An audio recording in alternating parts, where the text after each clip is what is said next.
በጸጋ አደጉ አባታችን አቡነ እስትንፋሰ ክርስቶስ። እስትንፋሰ ክርስቶስ ለምን ተባሉ ካላችሁ ባጭሩ መድኃኒታችን ኢየሱስ ክርስቶስ በገጻቸው ላይ በፊታቸው ላይ እፍ ብሎ ረድኤቱን፣ ክብሩን፣ ጸጋውን ስላሳደረባቸው የክርስቶስ የአብ የወልድ የመንፈስ ቅዱስ እስትንፋስ ናቸው፣ ልጅ ናቸው። የክርስቶስ የክብሩ መገለጫ ጌጥ ናቸው። በዓላማ ነው የተገኙት፣ በዝሙት አልተገኙም። በሱባኤ የተገኙት ብዙ እንባ ፈሷል እሳቸው እስኪመጡ ድረስ። ከሮም የመጡትን እንደምናውቅ በሀገራችን በኢትዮጵያ አገር በቀል ሊቃውንትና አገር በቀል ቅዱሳንን ቢቻል ሂደን ቦታውን ብናይ ካልሆነ ደግሞ ገድላቸውን ድርሳናቸውን አንበን በረከታቸውን ብናገኝ ብናውቅ ኢትዮጵያ ሀገራችን የቅዱሳን ደሴት ናት ስትባል እውነት እንጂ ውሸት የለው። የሚገርማችሁ ጸሎታቸው እንደጨረሱ ያቺ አጥንት ይሄ የሚሆነው አልዓዛርም ከሞተ በኋላ መድኃኒታችን ኢየሱስ አስነስቶታል። በእኔ ብታምኑ እኔ የማደርገውን ታደርጋላችሁ፣ እኔ ከማደርገውም በላይ ታደርጋላችሁ የሚል ቃል ኪዳን ለሐዋርያት ተሰጥቷል። የሐዋርያትን እግር ተከትለው ሕይወታቸውን መስለው ፈለጋቸውን ተከትለው ትክክለኛ የሕይወት መምህርና ሐዋርያ የሆኑት እኒህ ታላቅ ጻድቅ አባት ሩፋኤል መልአክ ሩፋኤል መልአክ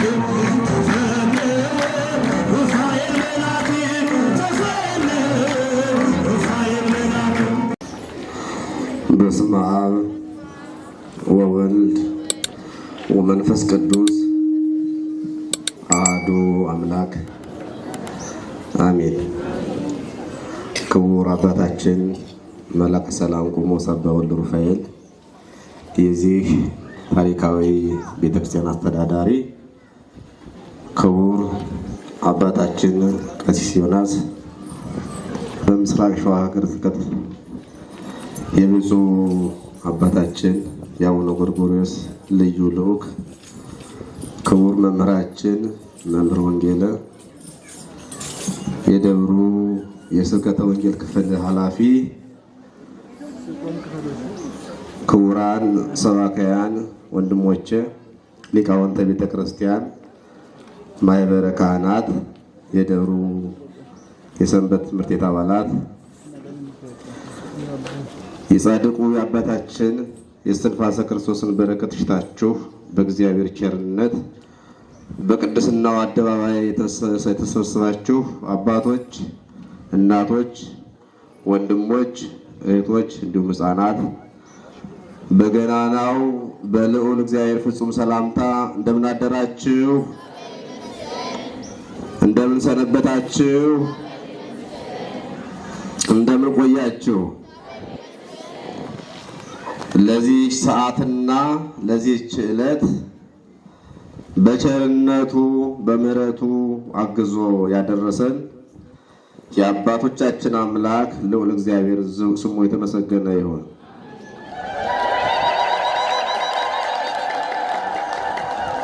እልል ብላችሁ አመስግኑት። እንኳን አደረሳችሁ።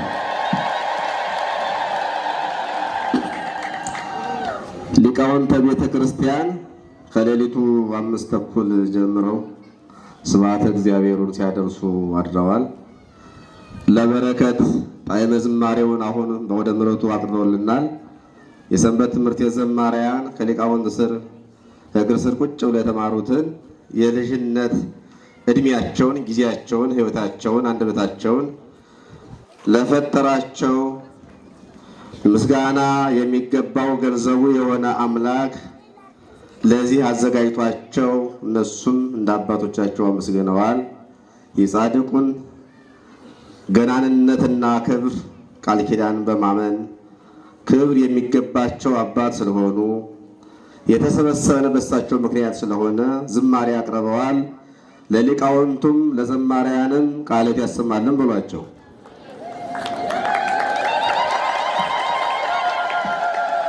ፍቅር ያጀብረኒ ከመእንግር ትእዛዝዎ ዜና ከመእንግር ዜናሆሙ ለቅዱሳን ከኔ ጋራ የሚኖረን ቆይታ እንደ እግዚአብሔር በጎ ፈቃድ መንፈስ ቅዱስ ምስጢሩን ቢገልጽልኝ አንደበቴን ቢያከናውንልኝ ከቃል ኪዳኑ ታቦት ከፊት ቆሞ ሊቃውንቱንና አባቶቻችንን ከጀርባ አስቀምጦ እናንተ ለቃል ኪዳኑ ታቦት ክብር ስላላችሁ የሚገባም ስለሆነ በእርጋታ የምንከታተለው የወንጌል ክፍል ስለሚሆን ቀሪው ሰዓት እኔ ቁሜ የምገለገል የምማር ቃል የሚያስፈልገኝ እንደናንተ ለወጥ የሚያስፈልገኝ እንጂ አስተማሪው መንፈስ ቅዱስ ነውና በጸሎታችሁ አግዙኝ። መንፈስ ቅዱስ ምስጢሩን ይግለጥልኝ።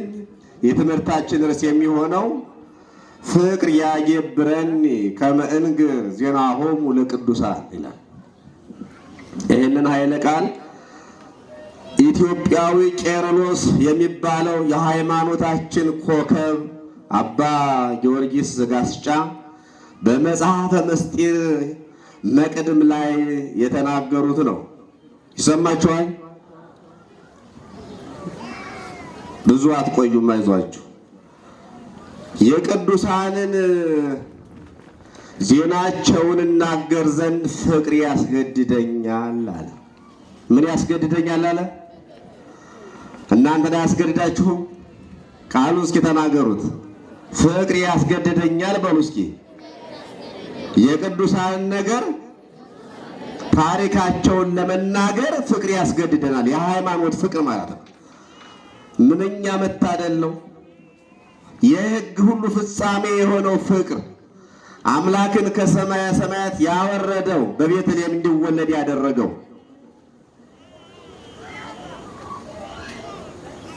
በግብፅ በረሃ እንዲንከራተት ያደረገው መስቀል እንዲሸከም ያደረገው እኮ የሰው ልጅ ፍቅር ነው። ፍቅር ያገብረኒ ያለ የቅዱሳንን ታሪካቸውን ለመናገር ለመመስከር ፍቅር ያስገድደኛል። እኛ የተሰበሰብነው የጻድቁ የአባታችን የአቡነ እስትንፋሰ ክርስቶስ ፍቅር አገብሮን አይደለም? አያገብራችሁም? ያስገድደናል። በተለይ በዚህ ዘመን ነጥሮ የወጣላቸውን ቅዱሳን እንከን የለሾች አባቶቻችንን በብዙ ዋጋ በብዙ ጣውረድ ይችን እናት ቤተ ክርስቲያን ደማቸውን ጠብ እያደረጉ አጥንታቸው እስኪሰበር ሰውነታቸው በረሃብ በጽም እስኪገረፍ በአሕዛብና በአጋንንት ወድቀው ተነስተው ዋጋ ከፍለው ያስረከቡንን እናት ቤተ ክርስቲያንን ከነክብሯ ተቀብሎ ወደሚቀጥለው ትውልድ ለማሻገር ግድ ይለናል። ያለ ቅዱሳን እኛ ምንም ነን። በቅዱሳን ዙሪያ ስለሚነሳው ነገር አትደነባበሩ። የሚቀና ሰው ምንም ሊል ይችላል። የሌለው ሰው ምንም ሊል ይችላል። እኛ ጌጦቻችን ናቸው፣ እናከብራቸዋለን። ስማቸውን ሳንጠራ ውለን አናድርም። ፍቅራቸው ሲጎልብን እንታመማለን። ማን ይፈውሰናል? ማን ይፈውሰናል? እግዚአብሔር ይፈውሰናል። በእነሱ ላይ አድሮም ይፈውሰናል። ለእነሱ የተሰጠው ጸጋ፣ ለእነሱ የሰጠው ክብር ዘላለማዊ ስለሆነ ያለ እግዚአብሔር ፈቃድ የሆነ ምንም ነገር የሌለ ስለሆነ የቅዱሳን ክብራቸው፣ ጸጋቸው፣ ታሪካቸው፣ ትሩፋታቸው በዚህ ቤተ ክርስቲያን ይተረካል፣ ይሰበካል፣ ይተረጎማል፣ ይነገራል። ታምኖ ሐዋርያው ቅዱስ ጳውሎስ በዕብራውያን መልእክቱ ምዕራፍ 13 ቁጥር 7 ላይ ተዘከሩ መኳንንቲክሙ ዘነገርኩም ቃለ እግዚአብሔር ወእንዘ ትሬእይዎ ሰናየ ለግዕዞሙ ወተመሰሉ በሃይማኖቶሙ። ለዕብራውያን ክርስቲያኖች ብርሃነ ዓለም ቅዱስ ጳውሎስ የእግዚአብሔርን ቃል የነገሯችሁን ዋኖቻችሁን አስቡ። እኛም እኮ አስበናቸው ነው የተገኘ ነው። ስሙ የተመሰገነ ይሁን። አስበናቸው የተገኘ ነው። የጻድቁ የአባታችን የእስትንፋሰ ክርስቶስ ፍቅራቸውን የሳበን ቃል ኪዳናቸው ነው በፊታቸው ያቆመን። ደስ ይበላችሁ ልል በሉ። አመስግኑ። ተበድራችሁ አይደለም ከራሳችሁ። መምጣታችሁ ካልቀረ አንደበታችሁም፣ እጃችሁም፣ እግራችሁም የአካል ክፍላችሁ ሁሉ ለበረከት ይዘጋጅ ዘንድ ግድ በሉት።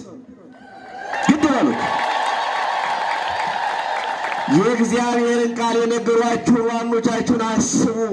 እናስባቸዋለን። መታሰብ ሳያንሳቸው ነው ቅዱሳን የከፈሉትን ዋጋ በገድላቸው ስናነበው፣ በስንክሳሩ ስናነበው፣ በገዳማቸው የነበርንበትን ሕይወታቸውን ስንቃኘው፣ ታሪካቸው ሲናገር የኢትዮጵያ ከዋክብት ይባላሉ። ኮከቦች ናቸው። የእምነታችን ምልክቶች ናቸው። ለዛውም የማይጠፋ ቃል ኪዳን መታሰቢያቸው የዘላለም የሆነላቸው ናቸው። ጻድቁ አባታችን ከስምንቱ ቅዱሳን ጋር ጊዜ ካለን እንመጣበታለን። በደብረ ድባ በምትባል በዚህ በሰሜኑ ክፍል በወሎ ክፍለ ሀገር ማለት ነው እንዳሁኑ አጠራ በአማራ ክልል ታላቁ አባታችን ከአባታቸው ከመልአከ ምክሩ ተወለዱ። ከእናታቸው ከወለተ ማርያም ተወለዱ። እናታቸውና አባታቸው ሁለት ልጅ ከዛ በፊት ወልደዋል። ነገር ግን የሚገርማችሁ ክርስቲያኖች የጻድቁ የአባታችን የአቡነ እስትንፋሰ ክርስቶስ ወላጆች እጅግ የተቀደሱ ለእግዚአብሔር የሚገዙ ሃይማኖታቸው የቀና ምግባር ከሃይማኖት የተስማማላቸው ግብራቸው እንደ ስማቸው የሆነላቸው ለብዙ ሰዎች ምሳሌ የሚሆኑ እግዚአብሔር በእነሱ ግብር በእነሱ ይውህናና ትሕትና በእነሱ መታመንና ማመን ለእግዚአብሔር ባላቸው ፍቅር ይመሰገን ነበረ። በወቅቱ ምንም ያልጎደለባቸው በስጋም በመንፈስም ሀብታሞች ነበሩ። ምን እያሉ ይጸልዩ ነበረ? አቤቱ የሰራዊት ጌታ አምላካችን እግዚአብሔር ሆይ ይላሉ። በቤተ መቅደስ እየሄዱ እንደኛ ብዙ አይለምኑም፣ አንድ ነው። ያን ሲያገኙ ያመሰግኑበታል። ልጅ ሰጠህናል፣ ተራራችን ባርከሃል፣ የዓይናችን ማረፊያ የልባችን ተስፋ የሚሆን ልጅ ሰጠህናል፣ እናመሰግንሃለን። ትዳር ያለ ልጅ ይፈተናልና በትዳራችን ልጅ ምክንያት ሆኖ እንዳንፈተን የትዳር ትልቁ ግብሩ መሰረቱ ዘር መተካት ስለሆነ ዓይናችንን በዓይናችን አይተናል፣ እናመሰግንሃለን። ስላደረግልን እናመሰግንሃለን። ጤንነቱን፣ ጉልበቱን፣ ሀብቱን ስለሰጠን እናመሰግንሃለን። ከሁሉም በላይ ነገ በሕይወታችን የማይተካውን በረከትን ከሕይወታችን ስለማታረቅ እናመሰግንሃለን። ይልቁንም ደግሞ ዛሬ በፊት ቁመን የምንጠይቅህ እኛ ባሪያዎችህ አንድ ጥያቄ አለን።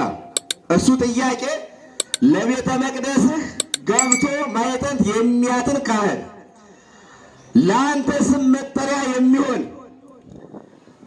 የበረከት ልጅ ትሰጠን ዘንድ መስዋዕቱን የሚያቀርብ ሕዝብን ከእግዚአብሔር ከአንተ ጋር የሚያስታርቅ ለአምላክህ ለአንተ የሚገዛ የተባረከና የተወደደ ልጅ ትሰጠን ዘንድ እንለምንሃለን። የሰጠህን ልጆች ይበቁናል። እነሱን አብዛልን፣ ባርክልን፣ ጤናም ስጥልን። እኛን እንደባረክህን፣ እኛ እንዳስደሰትህን፣ እኛ እንደጎበኘህን በቤተ መቅደስህ ተገኝቶ ስብሐተ እግዚአብሔር የሚያደርስ ልጅ፣ ማዕጠንቱን መስዋዕቱን የሚያሳርግ ልጅ፣ በክህነት የሚያገለግል ልጅ፣ የሚናዝዘን፣ የሚፈታን፣ የሚያጽናናን፣ ቃሉን የሚነግረን የክብር መገለጫ የሚሆን ለቤተ መቅደስ ስትል ግን አንድ ልጅ ስጠን ብለው ጸልዩ። ይህን የሚጸልይ ሰው አለ? በእኛ ዘመን፣ በዚህ ዘመን፣ በአሁን ባለንበት ዘመን ማለት ነው አለ? እግዚአብሔር ያውቀዋል። በሕግ በስርዓት የመጡትን ምን እንደምናደርጋቸው ማለት ነው። ሳይንሱን ተከትሎ ህዝቡ ነፍሰ ገዳይ ሆኗል። የሚገርማችሁ ልጆች የእግዚአብሔር የበረከት ስጦታዎች ናቸው። የሆድን ፍሬ የእሱ የእጁ ስራ ናቸው፣ የኛ አይደሉም። ዘር ሲሰጠን አሜን ብሎ መቀበል ነው። ቀለቡ እሱ ያስባል፣ ልብሱን እሱ ያስባል። ስለማናምን እኮ ነው እኛን እያኖረን ለነሱ እንዴት እኛ የሚገርማቸው እኛ እየኖራለን እንዴ? ምን አበላዋለሁ? ምን አጠጣዋለሁ? ቤት ሳይኖረኝ ጥሩ ደሞዝ ሳይኖረኝ ስራ ሳልይዝ የሚረዳኝ ወገን የለኝ። ማመን ይሆናል ብለው ለመኑ። እግዚአብሔር ቸር ስለሆነ የቅኖችን የደጋጎችን ሰዎች ልመና የሚሰማ ቸር አምላክ ስለሆነ ጻድቁ አባታችንን ሰጣቸው። አቡነ እስትንፋሰ ክርስቶስ ሰጣቸው። ደስ ይበላችሁ። ሰጣቸው። ቶሎ ለማጠቃለል ያክል የዛሬው በዓላቸው መታሰቢያ ነው። ሰሙነ ሕማማት ላይ ስለነበረ ምንዋጥ ብለው በዛሬው ዕለት እንድናከብረው አባቶቻችን ስራ ስለሰሩልን ነው። በአብይ ጾም በታላቁ ጾም ፍጹም ሐዘን፣ ጸሎት፣ እንባ እንጂ ስግደት እንጂ በዓል ማክበር፣ ከበሮ መምታት፣ መዘመር፣ መቀኘት የለም። በመድኃኒታችን በኢየሱስ ክርስቶስ ላይ ያለፈውን ሁሉ መከራ የምናስታውስበት ለእኛ ሲባል የተከፈለው ዋጋ የምንረዳበት ያን በማሰብ የምናለቅስበት ደግሞ ያ በደም የተዋጀው ሰውነታችን በበደል በኃጢአት ስለጎሰቆለ ይቅርታ የምንጠይቅበት ስለሆነ በዓሉን በዛሬው ዕለት እንዲከበር ቅድስት ቤተ ክርስቲያን በሊቃውንቱ በአባቶቹ ስራ ሰርታለች ማለት ነው። የመታሰቢያ በዓላቸው ነው። እኒህ ጻድቅ እንደተወለዱ ተስፋቸው ተፈጽሞላቸው ምኞታቸው ተከናውኖላቸው ተወለዱ። እንደተወለዱ ስብሐት ለአብ ስብሐት ለወልድ ስብሐት ለመንፈስ ቅዱስ ስብሐት ለእግዝእትነ ማርያም ድንግል ወላዲተ አምላክ ስብሐት ለመስቀለ እግዚእነ ኢየሱስ ክርስቶስ ብለው 3 ጊዜ ለፍጥረቱ ሁሉ አስገኝ ለስሉስ ቅዱስ ሰገደ። ለድንግል ማርያምና ለመስቀል 9 ጊዜ ሰገዱ። ሰው እንደተወለደ ያመሰግናል። እንዳይገርማችሁ በማኅፀን ከተማ እያለ መጥምቀ መለኮት ቅዱስ ዮሐንስ እመቤታችን ድንግል ማርያም ወደ ተራራማው ሀገር ወደ ኤፍሬም ሄዳ ኤልሳቤጥን ሰላምታ ስትሰጣት እጅ ሲነሳሱ በማኅፀኗ የነበረው ሕፃን ሰገደ። ደስ አይልም? ደስ አይልም ይላል። በእምነት ስሙ። እውነቴን ነው። በእምነት ስሙ ክርስቲያኖች። በማኅፀን ከተማ ያለው የ6 ወሩ ጽንስ አመሰገነ። ኦርቶዶክስ ተዋሕዶ ቤተክርስቲያን እንዲህ አይነት መጋቢ መንፈስ ቅዱስ አላት። ደስ ይበላችሁ። ሁሉን ማድረግ የሚችለው መንፈስ ቅዱስ የመንፈስ ቅዱስ ስራ ነው። ያለ መንፈስ ቅዱስ ይቺ ቤተክርስቲያን አትመራም። ዛሬ ጉልበት የተሰማቸው ጊዜ የሰጣቸው ጉባኤ ያልዋሉ ምስጢር ያላደላደሉ በእምነት ሆነው ቃሉን ያልተረዱ ግዴታቸውን ያላወቁ ከድርሻቸው ያለፉ ሰዎች ቤተ ክርስቲያን ላይ የራሷን ልብስ በመልበስ ራሷን እንወክላለን በማለት ነገር ግን በእምነት ከማይመስሉ ሰዎች ጋር ያጋጩናል። እንዳትደናበሩ። እግዚአብሔር ምስክሬ ነው። ብዙ ሰዓት ኖሮ ብዙ ብንል ደስ ይለን ነበረ። ነገር ግን ሁሉም በጊዜው ስለሆነ ጊዜ አስፈላጊ ስለሆነ የጻድቁን በዓል ለማክበር ስንሰበሰብ የጻድቁን ቃል ኪዳን መስማት አምኖ በገድላቸው መጠቀም ስለሚያስፈልግ ጻድቁ የት ተወለዱ? እንዴት አደጉ? ክብራቸውስ ምንድን ነው? የተቀበሉት ኪዳንስ ምን አይነት መከራ ተቀበሉ? እግዚአብሔር እንዴት ጠራቸው? ጽላት እስኪቀረጽላቸው ድርሳን እስኪጻፍላቸው በስማቸው ቤተክርስቲያን እስኪታነጽላቸው ድረስ ምን ያህል ዋጋ ቢከፍሉ ነው ብላችሁ ለማመን የሚያበቃችሁን መልእክት ይዛችሁ ለመሄድ ነው እንጂ የጻድቁ የአባታችን የአቡነ እስትንፋሰ ክርስቶስ ታሪክ ገድላቸው ላለ ሁሉ ቢነገር ፀሐይ ትጠልቃለች፣ ቁማ አትጠብቅም። የሚገርማችሁ ዋና ዋና የተባሉትን እንደ መልእክት ለመውሰድ ያክል እንጂ ሁሉ ነገር አይነገርም። ቅዱስ ጳውሎስ ዋኖቻችሁን አስቡ አለ።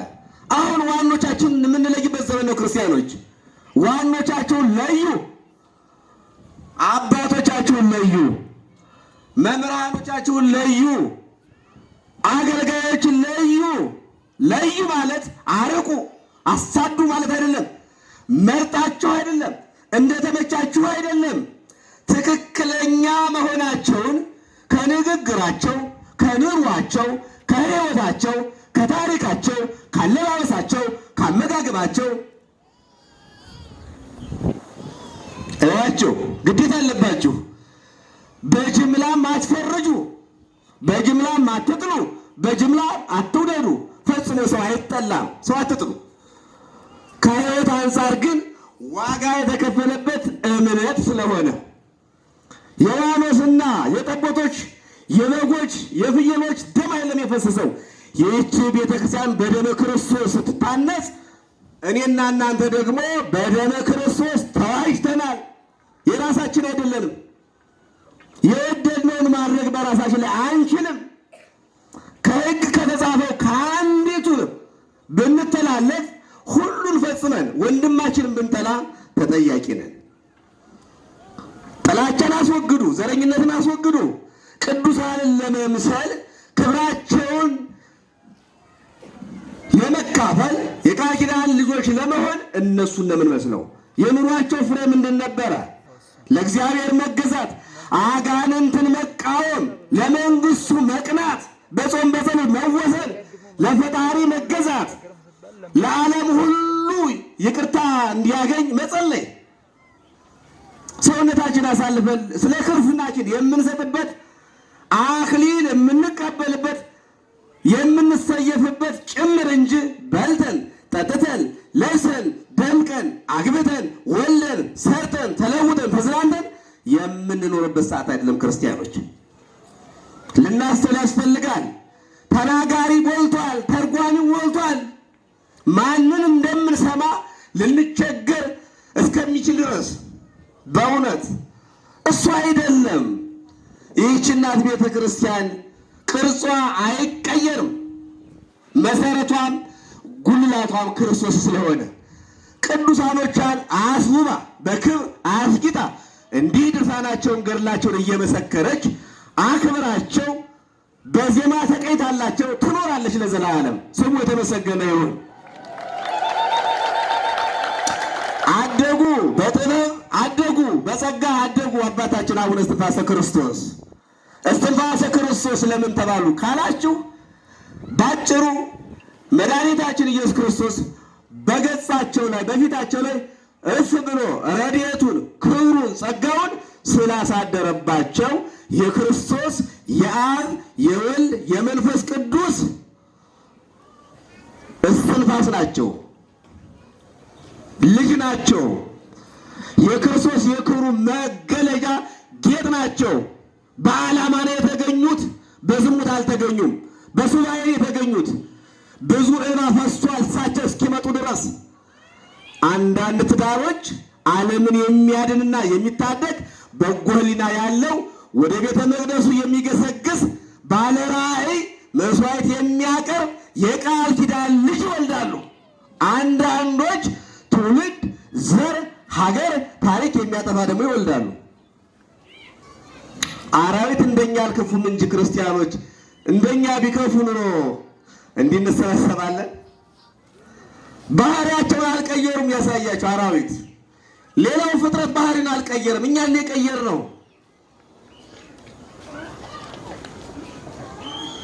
መመለስ ያስፈልጋል። የቅዱሳኑን ሕይወት ለመኖር እነሱ በሄዱበት መንገድ መሄድ ያስፈልጋል። ፍሬያችን ከሕይወታችን ነው። ፍሬያችን ከሕይወታችን ነው። መሪ አላጣን፣ ምሳሌ የሚሆን አላጣን። ስለዚህ አደጉ፣ በጥበብ አደጉ፣ በጸጋ አደጉ። አንድ ታላቅ መምህር ኪሮስ ይባላሉ።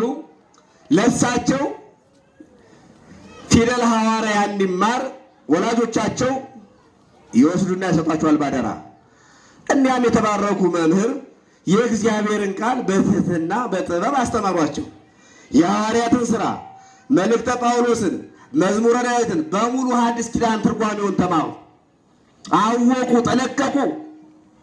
ጥበበኛና መንፈሳዊ እግዚአብሔር ያደረባቸው አባት ስለነበሩ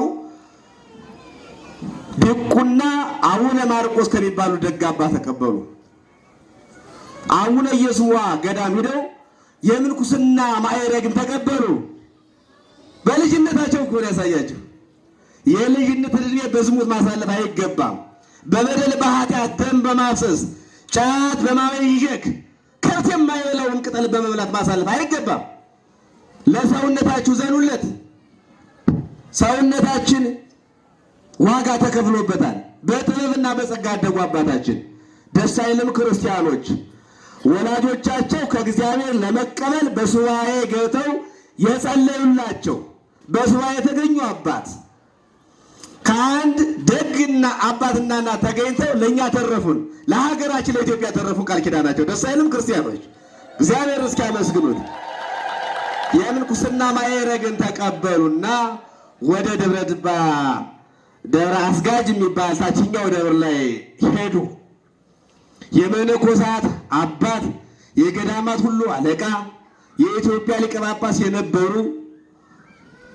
አባ ሙሴ የሚባሉ ሊቀ ጳጳስ ቅስናን ቁምስናን እስከ ኤጲስቆጶስ ድረስ ሾሟቸው ይላል።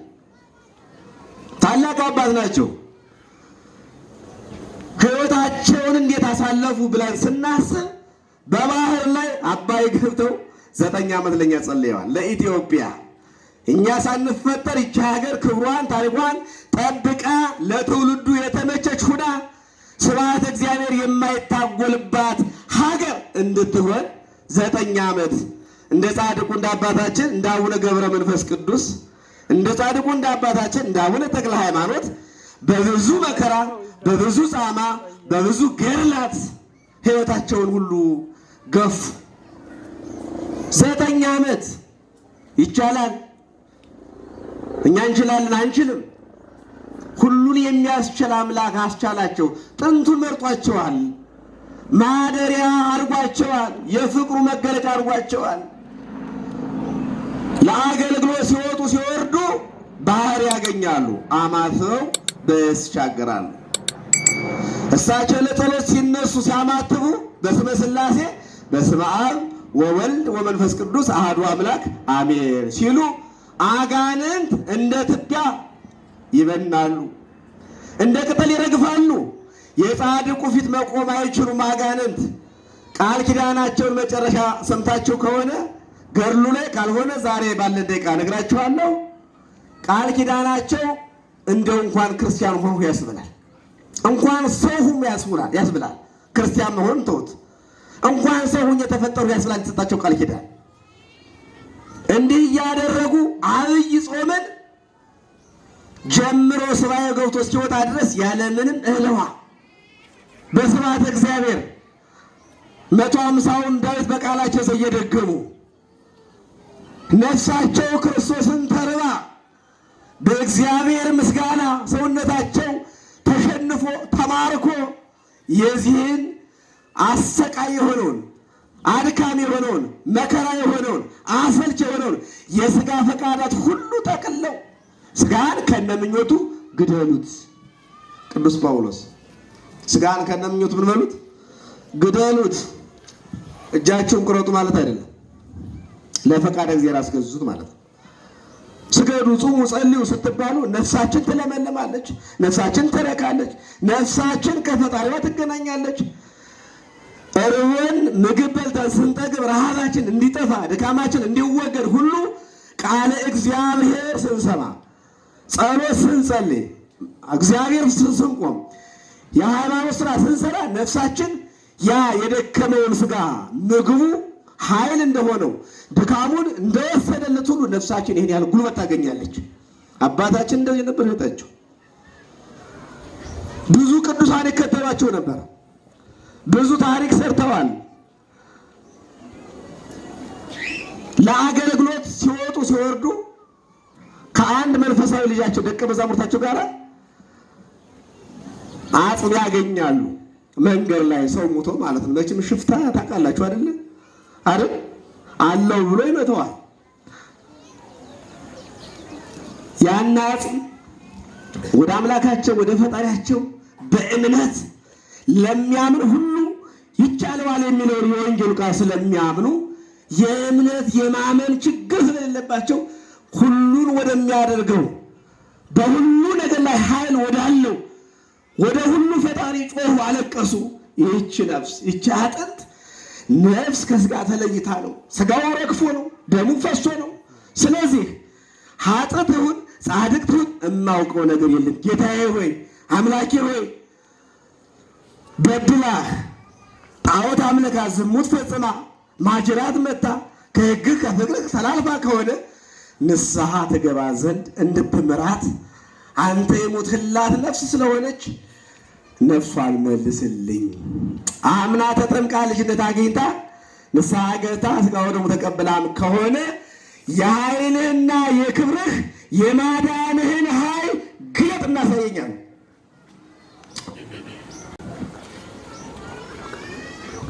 የሚገርማችሁ ጸሎታቸው እንደጨረሱ ያቺ አጥንት ይሄ የሚሆነው አልዓዛርም ከሞተ በኋላ መድኃኒታችን ኢየሱስ አስነስቶታል። በእኔ ብታምኑ እኔ የማደርገውን ታደርጋላችሁ፣ እኔ ከማደርገውም በላይ ታደርጋላችሁ የሚል ቃል ኪዳን ለሐዋርያት ተሰጥቷል። የሐዋርያትን እግር ተከትለው ሕይወታቸውን መስለው ፈለጋቸውን ተከትለው ትክክለኛ የሕይወት መምህርና ሐዋርያ የሆኑት እኒህ ታላቅ ጻድቅ አባት ይህንን ለዘመናት መች እንደሞተ ነፍስ ወስደው መቼ እንደተለየች ማወቅም ይቻላል፣ መገመትም ይቻላል። የሚገርማችሁ አጥንቱ ነው በረዶ መስሎ ያገኙት። ነፍሱ ወደ ስጋው እንድትገናኝ ሕያው ሆኖ ተነስቶ ለአምላኩ እንዲሰግድ የነበረውን ሕይወትና ታሪክ እንዲናገር በጸሎታቸው አድርገዋል። ደስ ይበላችሁ፣ እልል ብላችሁ አመስግኑ። ጻድቁ አባታችን ኢትዮጵያዊ ጻድቅ በእሳቸው አካባቢ እየጨረሱ ነው። በእሳቸው ገዳም አካባቢ አባ አብርሃም፣ አባ ይስሐቅ፣ አባ ያዕቆብ፣ አባ ሙሴ፣ ዳግማዊ እንጦንስ፣ አባ ዘማርያም፣ አባ ዮሐንስ፣ አባ ኢያሱ የሚባሉ 8 ቅዱሳን አሉ። ከሮም የመጡትን እንደምናውቅ በሀገራችን በኢትዮጵያ አገር በቀል ሊቃውንትና አገር በቀል ቅዱሳንን ቢቻል ሂደን ቦታውን ብናይ፣ ካልሆነ ደግሞ ገድላቸውን ድርሳናቸውን አንበን በረከታቸውን ብናገኝ ብናውቅ፣ ኢትዮጵያ ሀገራችን የቅዱሳን ደሴት ናት ስትባል እውነት እንጂ ውሸት የለው፣ እውነት እንጂ ውሸት የለው። ስለዚህ አገራችን እስካሁን ፈጽሞ ያልጠፋችው ከኛ ቅድስናና ንጽህና ሳይሆን ከእግዚአብሔር ምሕረትና ከቅዱሳን ቃል ኪዳን አንጻር ነው። የቅዱሳን ምልጃቸው ገንዘብ ስለሆንን ነው። በድካማቸው ስለምንኖር ነው። ስለሚያማልዱን ነው። ስለሚያስታርቁን ነው። የጻድቃን ሞታቸው ክብራቸው ነው። ብዙ ቅዱሳን በኢትዮጵያ አሉ። እነሱን ተከታትሎ ታሪካቸው ማጥናት፣ ቃል ኪዳናቸውን አምኖ መቀበል፣ በነፍስ ማረፍ ያስፈልጋል። ጻድቁ አባታችን ሚያዝያ 9 ቀን ሁሌ ባለ ዕረፍታቸው። ስለዚህ የቃል ኪዳኑ ታቦት እድለኞች ናችሁ። ካንሰር ያለባችሁ፣ አጋንንት የሚጥላችሁ፣ ይሄ የጠንቋይ ስራ ያለባችሁ የምታስጠለቁ ሰዎች አቁሙ። ምኑ ልታውቁት ነው?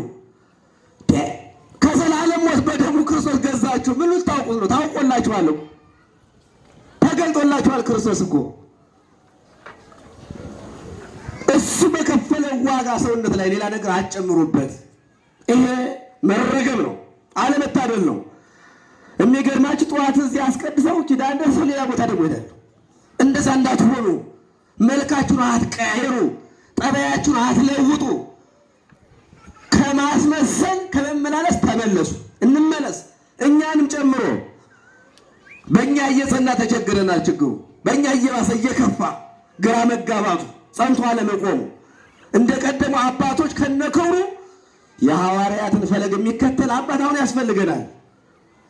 እውነት እንደምለው ይነግራችሁ ለማስመሰልም አይደለም፣ ቃል ለማሳመርም አይደለም።